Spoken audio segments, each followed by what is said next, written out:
اهلا بيكم حبايبي منورين قناه بيتو تشانل. معاكم داليا، وهنعمل النهارده وصفه مميزه جدا وكل المصريين بيعشقوها، وهي الكشري المصري.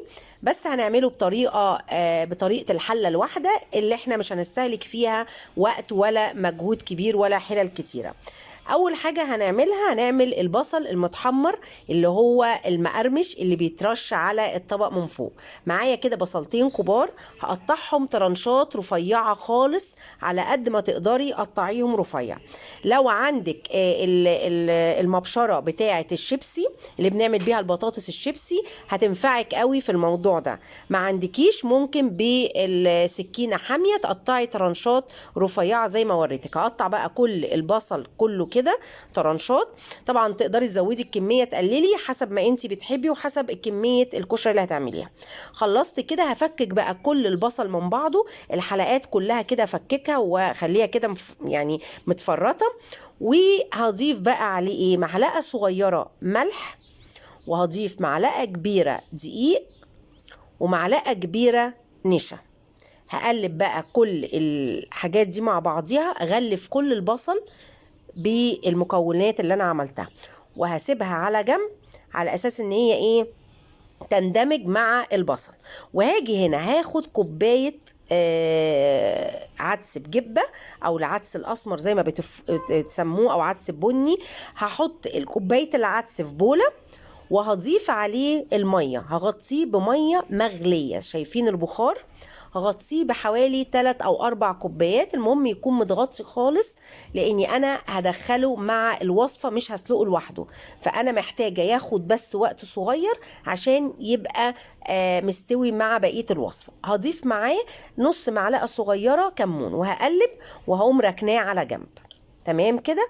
هاجي بقى دلوقتي للبصل، نروح بيه على البوتاجاز ونشوف هنعمل ايه. هروح بقى على البوتاجاز، هجيب الحلة اللي انا هشتغل فيها الوصفة كلها. هجيب الحلة احط فيها شوية زيت كده محترمين، يعني تقريبا نقول مثلا بتاع كوباية زيت. ما تستغربوش من الكمية لان انا هستغلها في حاجات كتير. فانا هحط بمقام كوباية زيت في الحلة بتاعتي، وهستنى الزيت يسخن كويس قوي. لازم يبقى الزيت سخن حلو قوي عشان انزل فيه البصل. يبقى هعمل اول خطوة في وصفة الكشري، هقلي البصل بتاعي او هحمر البصل بتاعي. حطيت اول ما سخن الزيت، حطيت اول كميه من البصل، لان انا معايا بصل كتير، فانا هعملهم على دفعتين مثلا عشان مملاش الحله، ويبقى جزء اتحمر وجزء مش متحمر، او جزء طري وجزء ناشف. اوكي، فانا محتاجه يبقى متحمر ومقرمش. فحطيت كده الجزء، اول ما حطيته خليته كده ما قلبتوش لحد بس ما خد الصدمه الاولانيه، وبعد كده ابتديت اقلبه. تمام. ايدي بقى فيه ما سيبهوش، يعني كل شويه ابقى اديله تقليبه عشان ياخد اللون اللي انا عاوزاه. شايفين؟ اول ما خد اللون اللي انا عاوزاه، هبتدي ارفعه في مصفى.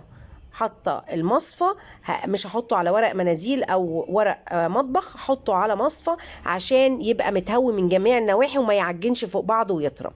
وانا بصوا مطلعاه فاتح شويه، بعد شويه هتلاقوه غمق، لان هو البصل لما بيبرد او يهدى لونه بيغمق شويه. فحاولوا ان انتوا توصلوه لدرجه افتح من اللي عاوزينها، عشان لما يغمق يبقى لونه عاجبكم، اللون اللي انتوا عاوزينه. تمام. لميت كده بالصفايه كل البصل، وهبتدي انزل الدفعه التانية. هخلص الدفعه التانية ونرجع نشوف الخطوه اللي بعد كده. انا كده خلصت البصل كله، كل الكميه شايفينها ومقرمشه وجميله جدا. هبتدي بقى اخد من الزيت بتاعي ده، هاخد حوالي ربع كوبايه كده بالمغرفه، عشان هستخدمه في الدقه وفي الصلصه اللي هعملها. تمام. هبتدي بقى احط هنا اول حاجه هحطها الشعريه، شويه شعريه كده، وابتدي ان انا اقلبهم. حمرت الشعريه زي ما انتم شايفين كده، التحمير العادي، وفي حتت بقى من البصل كده لازم اشيلها عشان ما تبقاش شكلها مش حلو. المهم بعد ما حمرت الشعريه كان معايا كوبايه رز. كوبايه الرز غسلاها، مش نقعها خالص، كوبايه الرز المصري غسلاها ومصفياها وحطيتها. هبتدي اقلب كده الرز واشوح في الزيت عاوزاه يبقى متشوح كده ومندمج مع الشعريه بتاعتي. كل حاجه احطها لازم اديها دقيقتين كده تشويح. بعد كده غسلت العدس بتاعي اللي انا كنت نقعاه، غسلته كويس قوي كذا مره وصفيته، وهحطه على طول بعد ما شوحت الرز والشعريه. هقوم ضايفه على طول العدس بتاعي، وبرده هنديله تشويحه كده. بعد ما بشوح كده العدس هيبقى ناقص لي صنفين كمان، هيبقى ناقص لي المكرونه. عندي صنفين مكرونه، مكرونه الصغيره خالص المقصوصه، وعندي المكرونه اللي هي الاسباجيتي. حطيت كوبايه من المكرونه بتاعه الكشري اللي هي الصغيره زي ما انتم شايفينها كده، والمكرونه حطيتها زي ما هي، جبتها من الكيس وعايرتها وحطيتها. عاوزه اقول لكم حاجه، المقدار ده ممكن تزودوا فيه الرز. هو المفروض الرز يبقى كوبايتين، بس انا حبيت يبقى الكميه مش كبيره قوي، فممكن تحطوا نص كوبايه شعريه عليها كوبايتين رز، عليها كوبايه العدس اللي نقعناها وكوبايه المكرونه. ودي كمان المكرونه الاسباجيتي دي برضو هنقول كوبايه مكرونه اسباجيتي او نص الكيس اللي احنا بنجيبه، اللي هو الكيس الصغير ده حوالي 200 جرام او 150 جرام المكرونه. ناخد نص الكيس او اللي انت عاوزاه في الكشري، الكميات اللي حباها. مثلا ممكن ناس ما بيحبوش العدس كتير، قللي العدس، فاهماني؟ ما بتحبيش المكرونه الاسباجيتي، الغيها او قلليها براحتك. زي ما شفتوا المكرونه الاسباجيتي قطعتها نصين عشان ما تبقاش طويله قوي، ومش هينفع اشوحها عشان هتبقى مضايقاني في التشويح. فانا ضفت الميه المغليه، ضفت ميه سخنه لحد ما غطت المقدار بتاعي وزياده بعقله كده، وحطيت الملح والكمون، ولو عندك مرقه خضار حطيها. وبعد كده قلبت تقليبه، وهغطي المقدار بتاعي واسيبه لحد ما يغلي اول غلوه، ونرجع نشوف هنعمل ايه. سيبنا الكشري كده يستوي، هناخد بقى حله صغيره نحط فيها معلقتين زيت من بتوع البصل اللي احنا شلناهم على جنب، وهنبتدي انزل بمعلقه من الثوم المفروم عشان اعمل الدقه بتاعتي. انا مش محتاجه ان الثوم ياخد لون ولا يحمر، انا هشوحه لحد ما ريحته تطلع. طبعا احنا الكشري زي ما قلنا في حله واحده، مكونات الكشري كلها في حله زي ما عملناها، لكن دي هنعمل الدقه وهنعمل الصلصه، تمام؟ يعني مش هنستخدم حاجات كتيرة. بعد ما الثوم ريحته طلعت، حطيت كوباية مية، وحطيت شوية كزبرة ناشفة وشوية كمون، تمام؟ وهديها تقليبه كده واسيبهم يغلوا، وهبص على الكشري بتاعي مع بال ما الدقه تغلي. ادي الكشري بتاعي ابتدى يتشرب، ففي الحاله دي هديها تقليب من تحت لفوق كده، وهبتدي اوطي النار خالص زي ما بشرب الرز. هوطي النار على شمعة خالص، وابتدي احط الشياطة بتاعة الرز بتاعتي، هحطها وهغطي الرز واسيبه يتشرب لحد ما يستوي نهائي خالص. تمام؟ انا حطيت اهو الشياطة وخلاص قلبت. هساوي بقى الكشري بتاعي كده، وهبتدي اغطيه، تمام؟ وهسيبه يستوي، واروح للدقه بتاعتي اشوفها غليت ولا لا. تمام؟ حطينا اهو، قلنا حطينا شويه الزيت والثوم والكزبره والكمون وكوبايه الميه.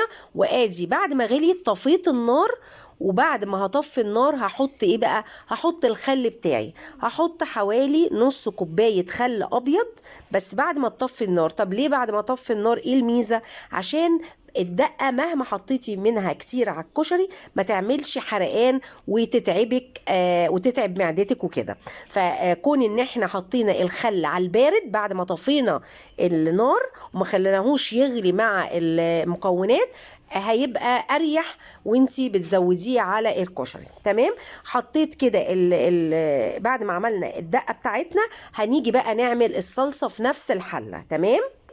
حطيت برضو شوية زيت، طبعا بعد ما نقلت الدقة عملت في نفس الحلة شوية زيت برضو من بتوع البصل اللي بتعمل البصل وريحته، ورحت حاطة برضو معلقة توم. ومش برضو مش هديها لون، هديها بس تشويحة لحد ما ريحتها تطلع. وبعد ما تتشوح كده هبتدي انزل بالصلصة بتاعتي. انا عاملة الصلصة بتاعتي عاملة طماطم ضربها في الخلاط. لو انت عاوزة تستخدمي معجون الصلصة اللي هي المعلبات، حطي بعد التوم معلقتين صلصة وشوحي تشوحيهم. لكن انا ما بحبش استخدم بصراحه الصلصه كتير، انا ضربه الطماطم بتاعتي في الكبه وضرباها من غير ميه، فعشان كده تلاقوها تقيله. فانا حطيت على طول الطماطم وانا عارفه الطماطم بتاعتي فاتحه، فهقول لكم ازاي تبقى لونها احمر من غير ما تحطي صلصه معلبات او معجون الصلصه. هحط بس معلقه بابريكا وهبتدي اقلب. شايفين مجرد ما حطيتها ولسه ما اندمجتش اللون غمق شويه، ولسه كمان لما تستوي الصلصه هتشوفوا بقى لونها الجميل هيبقى شكله ايه. فقللوا على قد ما تقدروا من المعلبات. هحط بقى كمان معلقه صغيره من السكر عشان طبعا ما يعملش برضو حرقان وما يعملش حموضه كتر الصلصه. تمام. هسيبها بقى لحد ما تاخد غلوه. شايفين خدت كده غلوه واتنين لحد ما تقلت وطلعت حمرة زي الفل. هبتدي بقى احط شويه كزبره ناشفه وشويه كمون وشويه فلفل اسمر وشويه ملح. هحط التوابل بتاعتي تمام كده.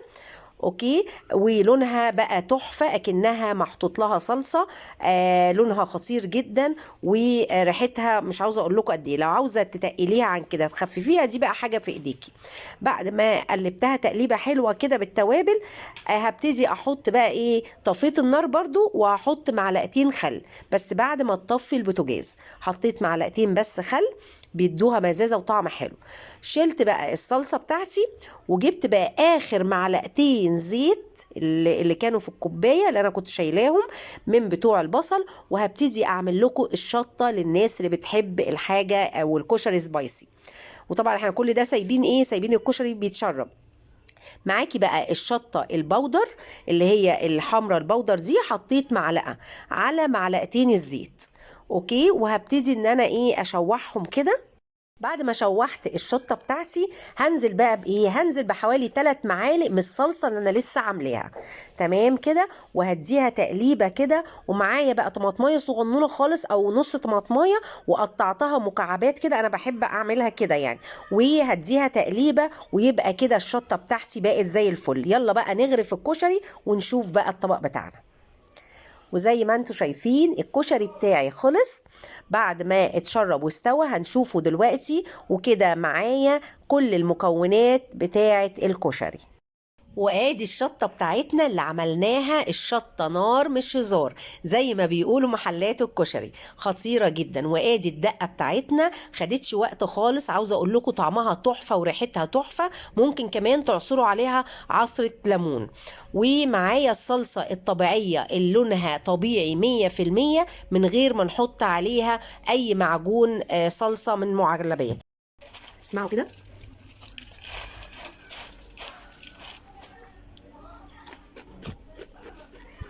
زي ما شفتوا وسمعتوا البصل المقرمش الجميل، ورغم ان هو بصل احمر ولكن اتعمل وبقى مقرمش وبقى لونه تحفة اهو. اهم حاجة تمشي على الخطوات سواء بصل ابيض او احمر. والكشري بتاعنا اللي اتشرب واستوى وبقى زي الفل مفلفل وكل حاجة مستوية وكلها في حلة واحدة زي ما انتوا شفتوا. وعاوزة اقول لكم ريحته وطعمه خطير. هندوقه برضو مع بعض دلوقتي. والعدس احنا ما احتاجناش نسلقه لوحده. اعملوا نفس الخطوات، انقعوه بس في الميه المغليه الفتره بس اللي انتوا هتبتدوا فيها تقلوا البصل وتعملوا بقيه الخطوات. هيكون اول ما يجي الدور عليه في حله الكشري هيكون بقى تمام ويطلع مستوي ويبقى زي الفل. حطيت بقى دلوقتي شويه الدقه بتاعتي وشويه الصلصه. لو حابة ان انتي تتقليها او تخففيها براحتك. شوية الصلصة البيتي وكمان شوية الشطة التحفة اللي هيدوا طعامة للطبق بتاعنا. اوكي. اتمنى الوصفة تكون عجبتكم. لو لسه معايا في الفيديو ما تنسوش اللايك والشير الكتير. وادي شوية الايه الورد اللي بيقولوا عليهم او البصل المقرمش. وكل سنة وانتم طيبين بمناسبة صوم العيد الكبير.